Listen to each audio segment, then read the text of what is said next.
the results from a personality inventory or test. I have 4 cautions for you. First caution is that some of these tests are based on behaviors, and they extrapolate your values from the behaviors you have. That's not always the best way to get to your core values.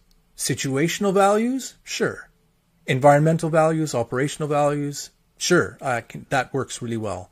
But not your core values. Your core values can be very different than what your behaviors are. I'll give you an example. I was administering one of these tests to a group of school teachers several years ago, and one of the school teachers came up to me after the test was completed, and she said, "I don't understand my results." And I said, "Okay, so what's the deal?" She said, "Well, I took this test several years ago, and I came out in that test a particular way, and that felt really good and right. Now I take this test and I'm 100% opposite, totally opposite, and I don't understand." And I said, "Okay, well, what's changed? What has happened since you took this test the first time?" She said, "Well, I've taken this job, which causes me to be a certain way. I need to be a certain way." I'm like, "Okay, so that's your situation, your work situation has changed. Is there anything else?" She said, "Well, I now have kids, and my family requires me to be a certain way in order for them to have peace and security.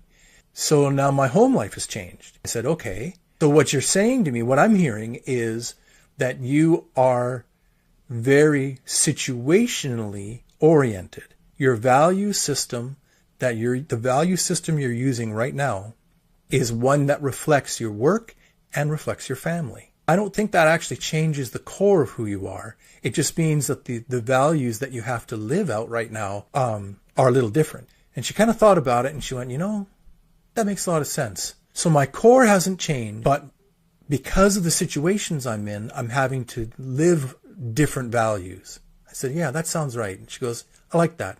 That makes a lot more sense. Thank you." So be careful. The behavioral tests may not give you an indication of your core personality.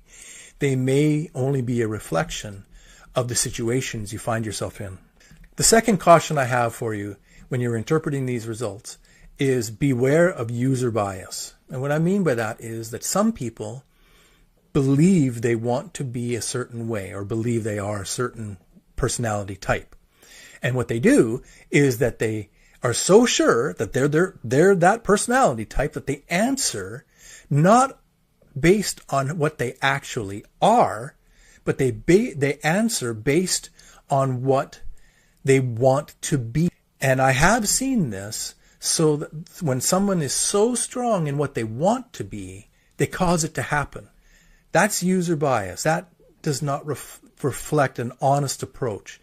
They mean well, I guess. They're trying to fulfill a certain image of themselves, but it just isn't a true reflection of who they are. The third thing is that when interpreting the results from personality tests is be careful, because these tests are only as valid as your self-awareness and your self-honesty. You can be as honest as you could possibly be with these tests and your answers and still be wrong if your self-awareness is not accurate.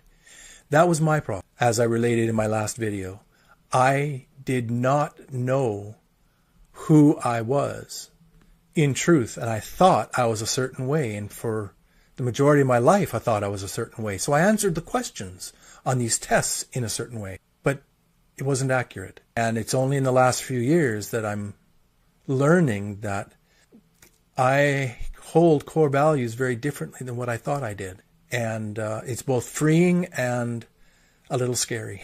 But be careful. Self-awareness and honesty need to be there. The last caution I have for you when interpreting results from personality tests is these are not meant to be a label. They're not meant to be something that dictates who you are.